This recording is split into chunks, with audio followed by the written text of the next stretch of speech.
TVT au cœur de l'information.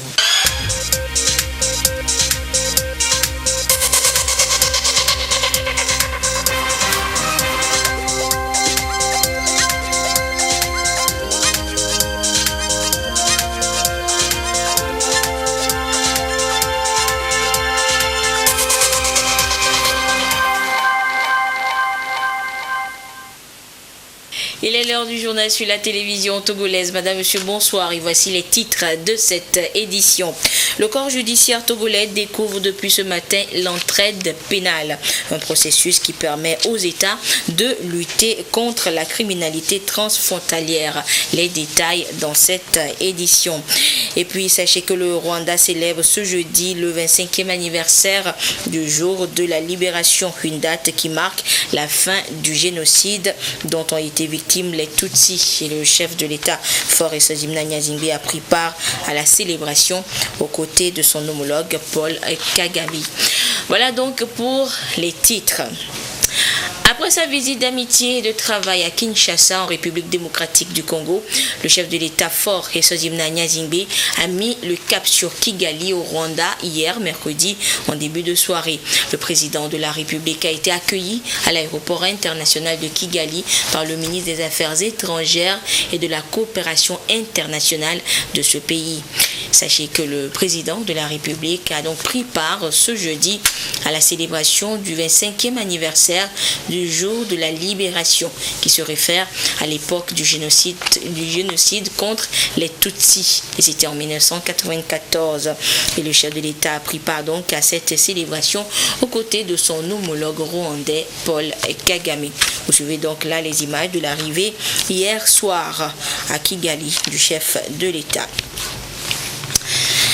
Et sachez également qu'une délégation chinoise est arrivée à Lomé ce matin. Elle a été accueillie à l'aéroport international Nyasimbe Yadema par Yawa Djibori Tchegan, présidente de l'Assemblée nationale. La délégation est conduite par le vice-président du comité national de la conférence consultative politique du peuple chinois, vice-président permanent du comité central de l'association pour la construction démocratique de Chine. Et cette délégation chinoise a eu une séance de travail avec une délégation parlementaire togolaise cet après-midi, et c'était à l'Assemblée nationale, et tout ceci dans le cadre de la coopération sino-togolaise. Nous reviendrons en détail sur la séance de travail entre les deux délégations dans le courant de cette édition. Je vous le disais également en titre que les magistrats, les officiers de police judiciaire, bref, le corps judiciaire togolais est sensibilisé sur l'entraide pénale internationale. L'entraide internationale est donc une collaboration entre les États pour lutter efficacement contre la criminalité transfrontalière. Les détails avec Carmen Madji Akapo. La corruption ou le blanchiment de capitaux sont souvent commis à l'étranger, mais les preuves de ces délits sont souvent difficiles à obtenir. Pour mener une lutte efficace contre la criminalité transnationale organisée, les États s'accordent à coopérer entre eux. Un mécanisme de coopération a donc été mis en place par la Convention des Nations Unies contre la criminalité transnationale organisée, l'entraide pénale internationale, pour permettre aux magistrats et officiers de police judiciaire du Togo de mieux maîtriser ce mécanisme. La direction des affaires pénales et des grâces leur donne les outils nécessaires. Cet atelier vise à renforcer leurs capacités en les sensibilisant à l'exécution rapide des demandes d'entraide pénale internationale d'une part, et d'autre part à leur faire un rappel des formes à suivre pour mener des enquêtes dans le cadre de l'entraide pénale internationale efficace. Le second objectif cible les délinquants eux-mêmes. Nous n'acceptons pas, et notre pays ne sera jamais un havre où des délinquants qui ont commis des faits ailleurs viendront se cacher, se nicher pour couler leurs activités, blanchir les produits de leurs activités criminelles. Depuis 2015, le gouvernement togolais, avec l'appui de l'Union européenne, s'est engagé à moderniser le secteur de la justice. Selon le ministre de la Justice, tout sera mis en œuvre pour renforcer la lutte contre la corruption et l'enrichissement illicite. Il faut une conjugaison d'efforts et une maîtrise des normes juridiques qui peuvent converger vers la mise en œuvre donc de la technique d'entraide pénale internationale. Nous qui sommes les acteurs de la chaîne pénale, nous sommes appelés à collaborer avec nos collègues de l'étranger pour pouvoir ou les aider ou qu'ils puissent nous aider à unir nos efforts en vue de lutter efficacement contre ce phénomène. Au Togo, les résultats affichés par le tableau de mise en œuvre de l'entraide pénale internationale restent mitigés. Cette initiative pourra aider à corriger les dysfonctionnements et à promouvoir l'efficacité de la justice pénale. Et hier, les membres du réseau anticorruption étaient en formation pour posséder les instruments internationaux de lutte contre ce fléau qui ne cesse de s'implanter dans nos sociétés. Et malgré les sensibilisations et actions menées sur le terrain pour éradiquer ce mal, force est de constater que la corruption prend de l'ampleur avec son lot de désagréments pour le pays. Quels impacts peut donc avoir la corruption sur la vie des citoyens? Des éléments de réponse dans ce dossier signé Sergine Raimondo et Carmen Madji à Capo. La corruption, un fléau qui en tout temps gangrène les économies et sape les efforts d'émergence. Elle touche avant tout les pauvres qui représentent la population la plus vulnérable. Ce mal viole les droits économiques et sociaux en réfutant l'accès équitable aux services publics comme la santé et l'éducation. Selon une étude des Nations Unies, près de 1 000 milliards de dollars sont versés en pots de vin chaque année de par le monde, soit 25% du PIB des pays africains. Au Togo, les dernières études sur l'indice de perception de corruption de Transparency International, par exemple, montrent que le pays, par rapport au score de 2017, a chuté de 2 points en 2018. Lorsque l'État passe des marchés pour l'exécution de certains travaux, que ce soit les infrastructures routières, la construction des écoles, la construction des hôpitaux, et que dans le processus de la passation de ces marchés, il se trouve que les entreprises qui sont censées exécuter ce genre de travaux ont dans leur pratique ce phénomène-là, c'est-à-dire qu'ils appliquent les pratiques de corruption tout au long de ce processus. Il va sans dire que les infrastructures d'abord ne seront pas solides et ensuite ces infrastructures ne verront jamais le jour. Et cela porte un impact considérable sur la vie des populations qui ne pourront pas se soigner lorsqu'ils seront malades, qui ne pourront pas vendre ce qu'ils produisent en termes d'agriculture lorsque les marchés ne sont pas construits, qui ne pourront pas se déplacer d'un milieu à l'autre lorsque les routes qui sont censées être construites ne sont jamais réalisées. Depuis 2009, le Togo ne désarme pas à lutter efficacement contre ce phénomène. Selon la Haute Autorité pour la prévention et la lutte contre la corruption et les infractions assimilées à Plusia, le gouvernement devra adopter une loi cadre et une loi sur la déclaration du patrimoine public, ceci pour promouvoir la bonne gouvernance et la transparence. Les textes que nous avons adoptés, il faut les appliquer. Les appliquer, ça veut dire quoi? Il faut que nous puissions interpeller ceux qui troublent l'économie nationale, ceux qui volent, ceux qui détournent. Il faut qu'ils soient interpellés, il faut qu'ils rendent les comptes, il faut mettre fin à l'impunité, il faut éduquer, il faut sensibiliser, il faut former, il faut informer. Le phénomène de la corruption reste donc un défi majeur pour le développement du Togo. Il convient donc, selon des experts, de sensibiliser les populations sur les méfaits de ce fléau, aussi bien dans les écoles que dans les instances religieuses. Il faut aussi identifier les institutions et administrations les plus touchées et formuler des politiques spécifiques de lutte anti-corruption. Deuxième session du Conseil national du crédit de l'année 2019, ce matin au siège de la BCEAO. À l'ordre du jour, l'examen de la situation économique, financière et monétaire de la sous-région et du Togo. Les précisions avec Ramdan Bassina. De l'analyse de la situation économique du Togo par le Conseil national de crédit, il ressort que la croissance économique devrait atteindre 5,1% en 2019.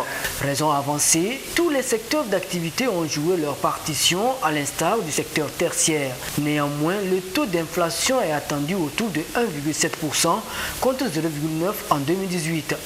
Cet élan de croissance se justifie, selon le ministre de l'économie, par le renforcement structurel dans les domaines de gestion des finances publiques et de l'environnement des affaires. Après l'appurement des arriérés de paiement, les réformes budgétaires se poursuivent, avec entre autres la mise en œuvre des plans de trésorerie et d'engagement pour éviter l'accumulation de nouveaux arriérés, l'amélioration de la qualité des investissements publics, l'instauration d'une programmation budgétaire et économique pluriannuelle afin d'opérationnaliser des budgets programmes dans toutes les administrations publiques à compter du 1er janvier 2020. L'accélération du recouvrement des arriérés d'impôts et le renforcement des contrôles fiscaux et douaniers. L'ensemble de ces mesures concourt à une mobilisation optimale des recettes publiques et à l'efficacité et l'efficience des choix stratégiques et allocations budgétaires, gage d'une gestion saine des finances publiques. S'agissant de l'amélioration de l'environnement des affaires, l'Assemblée nationale a adopté le 11 juin 2019 un nouveau code des investissements. Ce code introduit des innovations qui permettent d'accroître les investissements productifs et la création d'emplois. Les crédits à l'économie ont progressé au regard des crédits accordés par les banques. De 8,31%, ils sont passés à 7,8%. Au même moment, le financement de l'économie a représenté 38% du produit intérieur brut au 31 mars 2019. Je voudrais à cet égard encourager à nouveau les établissements de crédit à diversifier davantage leurs instruments de financement afin d'accroître le volume de crédit. L'adoption par l'Assemblée nationale le 6 juin 2019 de la loi relative au crédit bail devrait aider à accroître la satisfaction des besoins de financement des entreprises, surtout en équipement agricole. Le crédit bail, avec ses effets d'entraînement sur les autres produits financiers tels que le capital risque, l'affacturage et les crédits bancaires, constitue également un instrument important de financement des petites et moyennes entreprises. Dans ce contexte, pour une mise en œuvre réussie du plan national de développement, la mobilisation des ressources est un impératif. Le forum UE Togo, les échanges avec les investisseurs sont entre autres stratégies qui suscitent déjà de l'espoir autour du plan national de développement. Déjà, les promesses d'investissement sont évaluées à 852 milliards de francs CFA. En attendant, le Conseil national de crédit encourage tous les secteurs à garder le cap. Le projet d'appui au mécanisme incitatif de financement agricole basé sur le partage de risques, PROMIFA, sera officiellement mis en route demain 5 juillet. En prélude, les acteurs impliqués dans sa mise en œuvre étaient en concertation ce jeudi pour identifier les besoins agricoles. Ceci pour permettre donc au MIFA de mieux atteindre ses objectifs une fois opérationnel. Le compte rendu avec Sergine Raimondo et Ekui Salah.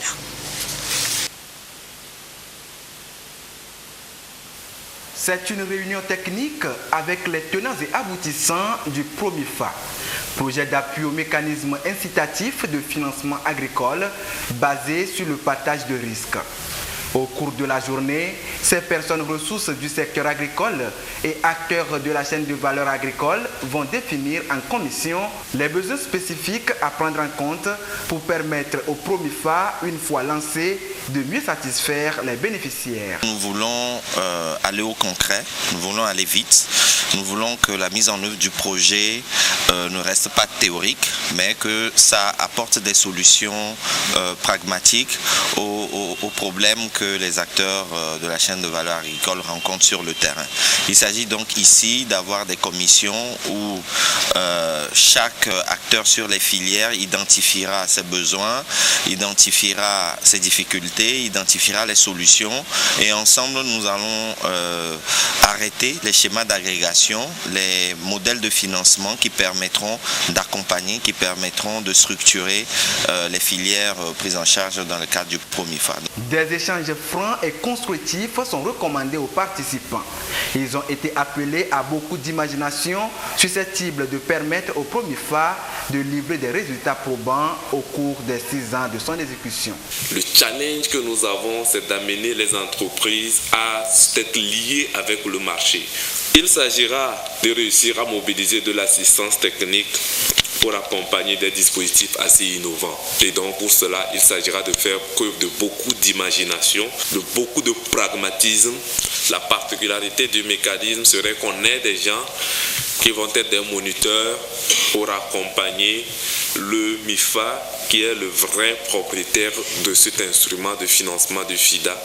De ces assises devront ressortir des propositions concrètes et réalistes pour faciliter l'accès des entrepreneurs agricoles au financement du PROMIFA. Le lancement officiel du projet est attendu le vendredi 5 juillet 2019 à Lomé. Les actions menées dans le cadre du plan stratégique 2016-2020 de lutte contre le VIH-Sida ont certes produit des résultats admirables, mais il est à noter que les interventions sont relativement faibles pour atteindre les objectifs fixés. Donc, beaucoup d'efforts restent à faire. Et c'est ce qu'ont déclaré les partenaires au 4e forum de présentation de rapport ce jour. Le compte rendu avec Komo Poyoté. Le Togo dans la dynamique d'éliminer le VIH-Sida du terroir. Des actions de plus en plus organisées.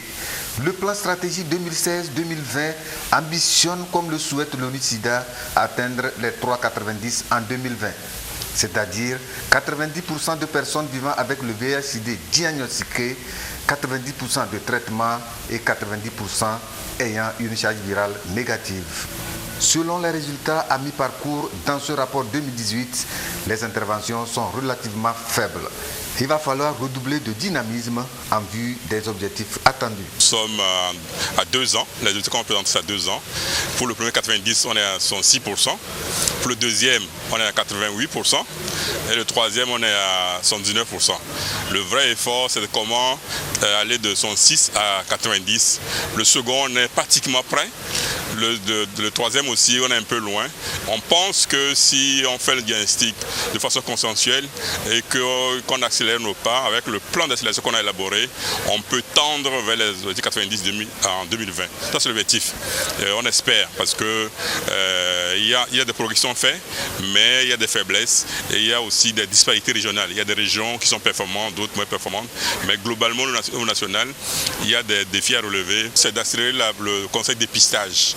Peut-être aller là où se trouvent les problèmes. C'est-à-dire qu'actuellement, avant, on faisait le dépistage de façon standard pour toutes les populations. Or, si vous voulez toucher les personnes dépistées, séropositives, il faut aller là où la prévalence est plus élevée.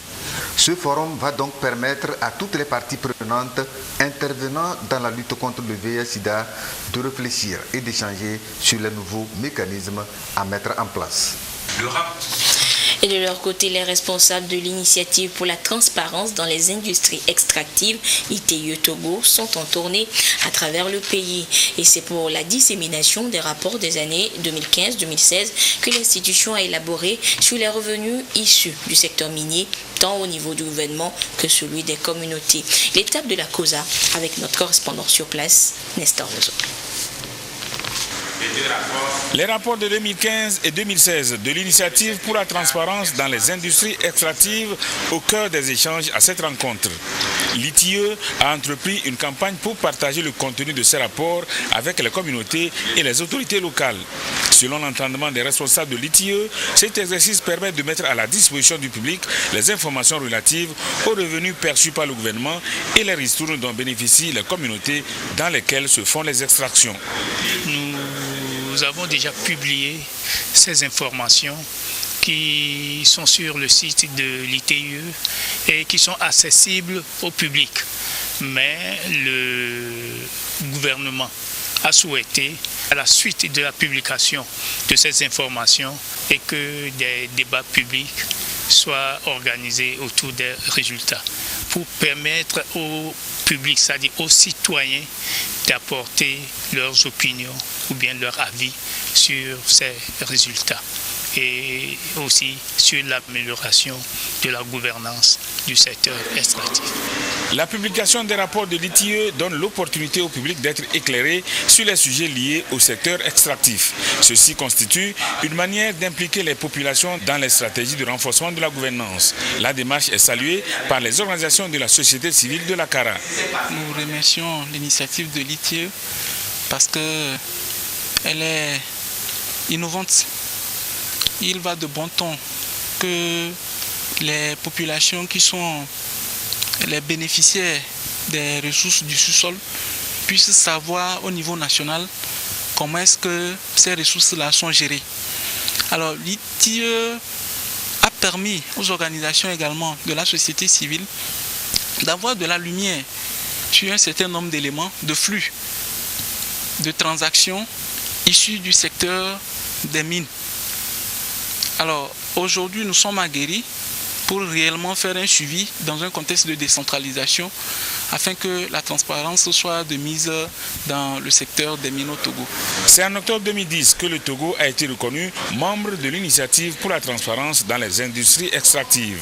En mai 2013, il a obtenu le statut de pays conforme parce que disposant d'un processus efficace pour la publication et le rapprochement de tous les revenus du gouvernement issus de son secteur extractif. Et depuis 2017, le quartier Ewao dans la ville de Kara présente un nouveau visage dû à la réalisation de divers ouvrages d'assainissement. Le projet a été exécuté grâce au partenariat entre la ville de Kara et le syndicat interdépartemental pour l'assainissement de l'agglomération parisienne. Après 2 années de mise en œuvre, le projet est au cœur d'une rencontre à Lomé entre bénéficiaires et partenaires techniques et financiers. Gisèle Kozona, Félix Semdacha. Les images illustrent si bien des latrines publiques et des caniveaux pour la collecte des eaux usées.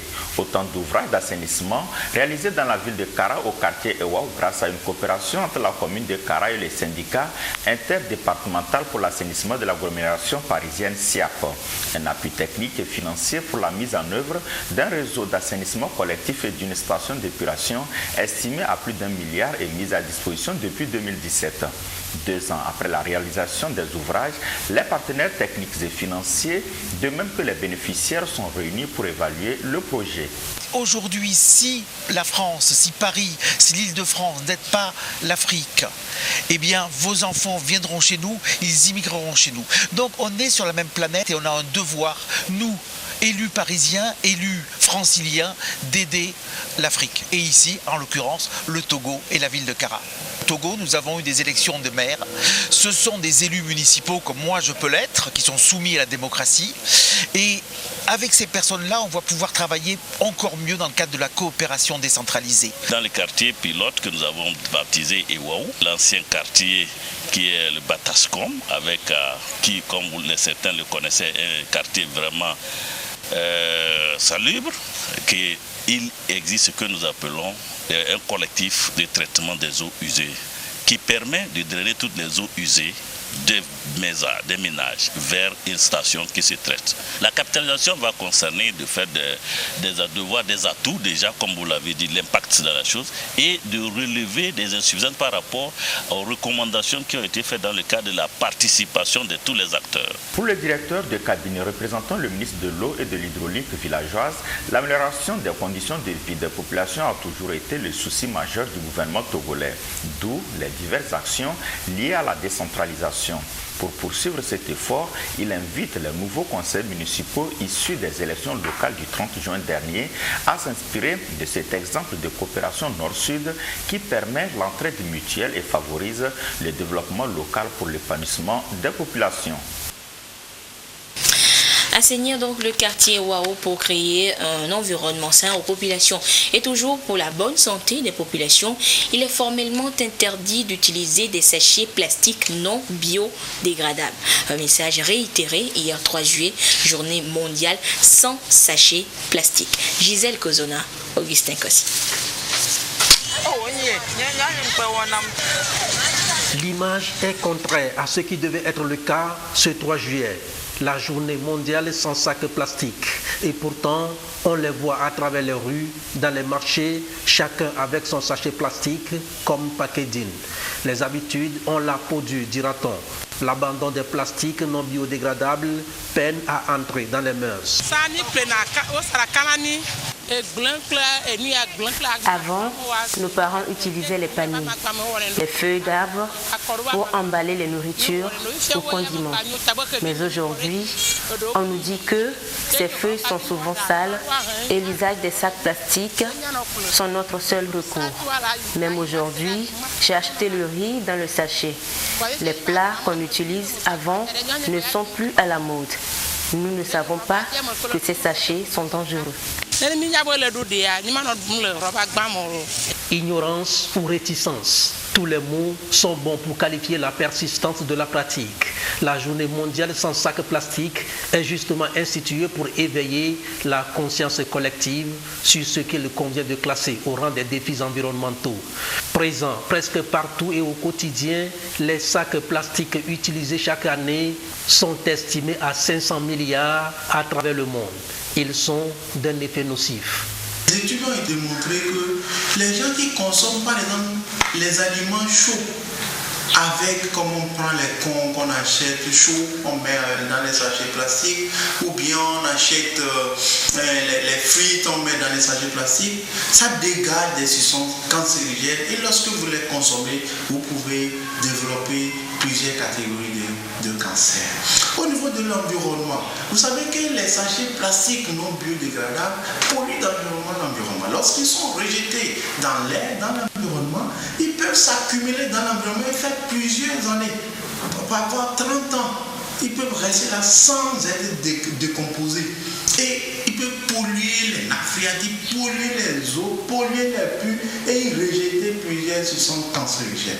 Les sachets plastiques, par exemple, rejetés au bord de la route, ça va boucher les égouts. Et lorsque les égouts sont bouchés, les caniveaux sont bouchés, c'est quoi? Il y a des inondations. Nos grands-parents allaient dans les marchés avec des paniers. Nous devons retourner sur ces bonnes pratiques-là qui existaient. Parce que ces pratiques-là, il faut les encourager et on doit cesser d'aller au marché de revenir avec 40 ou 20 sachets plastiques non dégradables. Plus de 8 millions de tonnes de ces déchets plastiques finissent dans les océans. Une menace réelle à l'existence marine et humaine. Il faut donc tourner le dos à l'utilisation des sacs plastiques. On parle alors des solutions alternatives basées sur l'usage de ce qui est naturel. Civic Bac est une éco-innovation togolaise pour amener les uns et les autres à utiliser bio. Nous avons innové en prenant une matière connue de tous, le papier ciment, qu'on recycle, qu'on transforme en des sacs de course, des emballages usuels pour amener nos concitoyens à moins recourir à l'utilisation des sachets plastiques non biodégradables. Ceci pour d'abord préserver eux-mêmes leur santé, assainir le cadre de vie et protéger notre environnement. Proposons également des emballages pour du pain, pour des croissants, toujours pour amener les gens à moins utiliser les sachets plastiques. Nous proposons également des emballages pour des condiments, de la tomate, du piment et tout ça. Nous travaillons sur une solution, notamment sur des assiettes faites à partir de carton, mais des assiettes qui peuvent contenir des repas chauds et contenir même de l'eau ou tout ce qui est liquide. Des comportements à adopter au quotidien. Chacun a un rôle à jouer. Entreprises productrices, gouvernement et consommateurs. Au Togo, l'usage des plastiques non biodégradables est interdit. Une prise de conscience des menaces que représente ce matériau suffira pour préserver les générations présentes et à venir du danger. Et je vous annonçais en début d'édition l'arrivée à Lomé ce jeudi d'une délégation de la conférence consultative politique du peuple chinois. Et la délégation a été accueillie par la présidente de l'Assemblée nationale à son arrivée à l'aéroport international Gnassingbé Yadema. Et cet après-midi, la délégation chinoise a eu une séance de travail avec une délégation du Parlement togolais. Les précisions avec Augustin Kossi. La délégation de la conférence consultative politique du peuple chinois accueille au siège de l'Assemblée nationale quelques prises de vue pour immortaliser l'instant. La délégation conduite par Gu Shanzhou va visiter les locaux du nouveau palais togolais. Une visite guidée, ponctuée de détails et d'explications sur la majestueuse architecture qui tient lieu désormais du temple de la démocratie au Togo.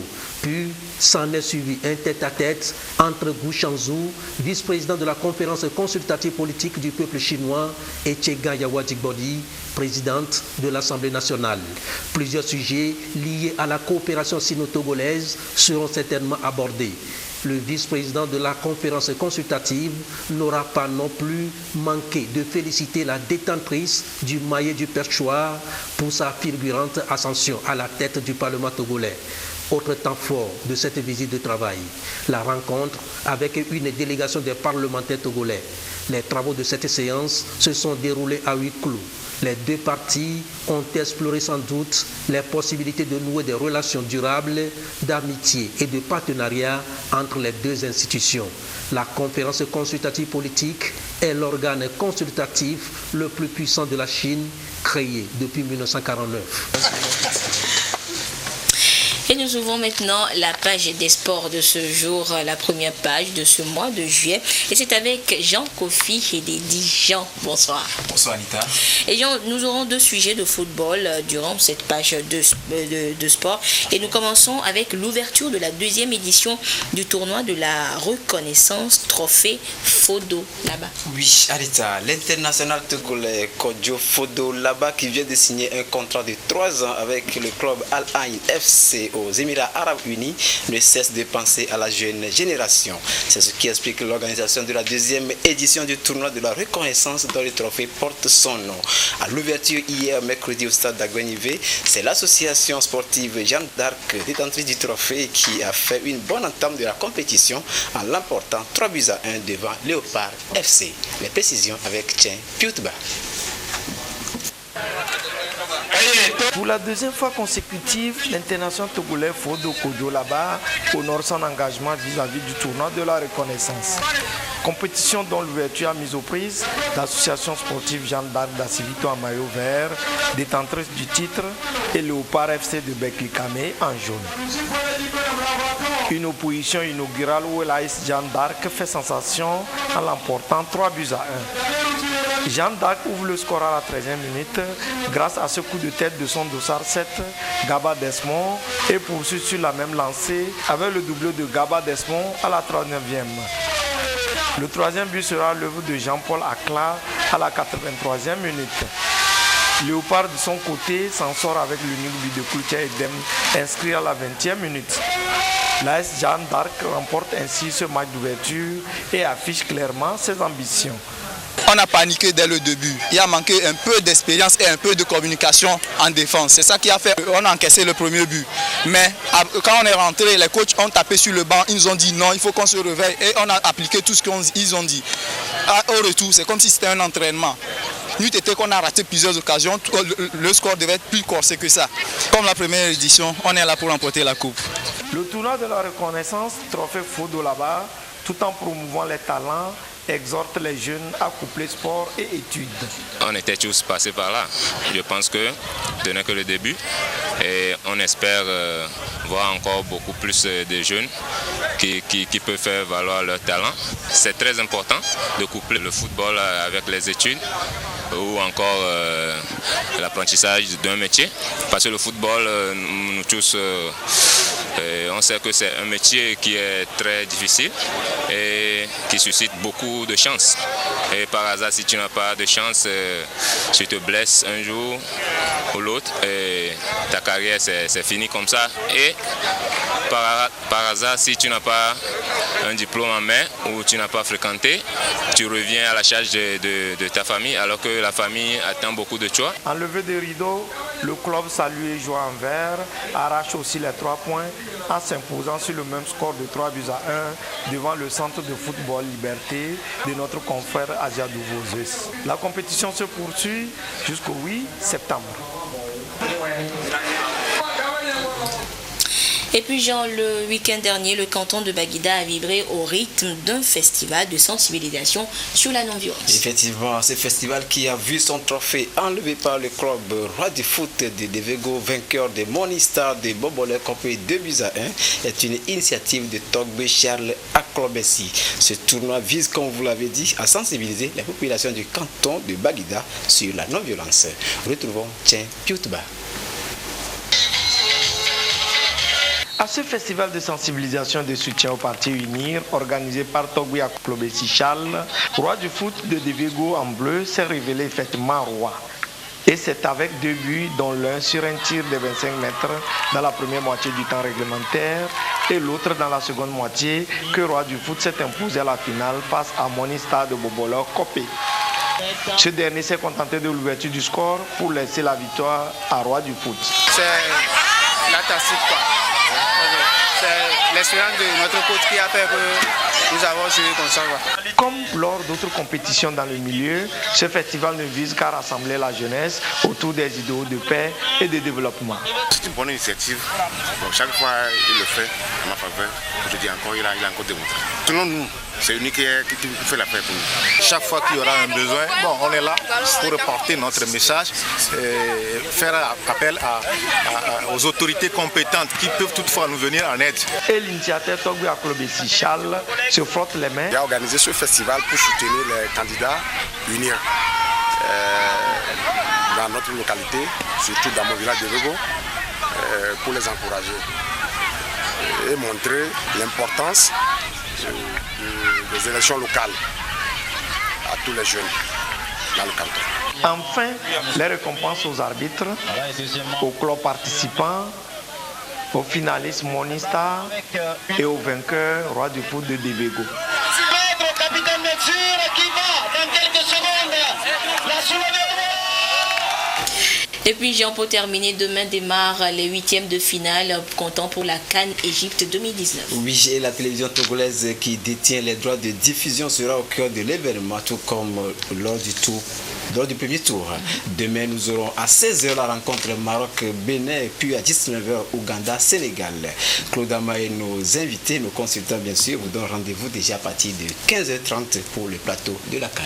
Merci beaucoup Jean, et peut-être qu'on se retrouvera jeudi pour une autre page des sports, oui, et surtout pour une autre tenue à sortir.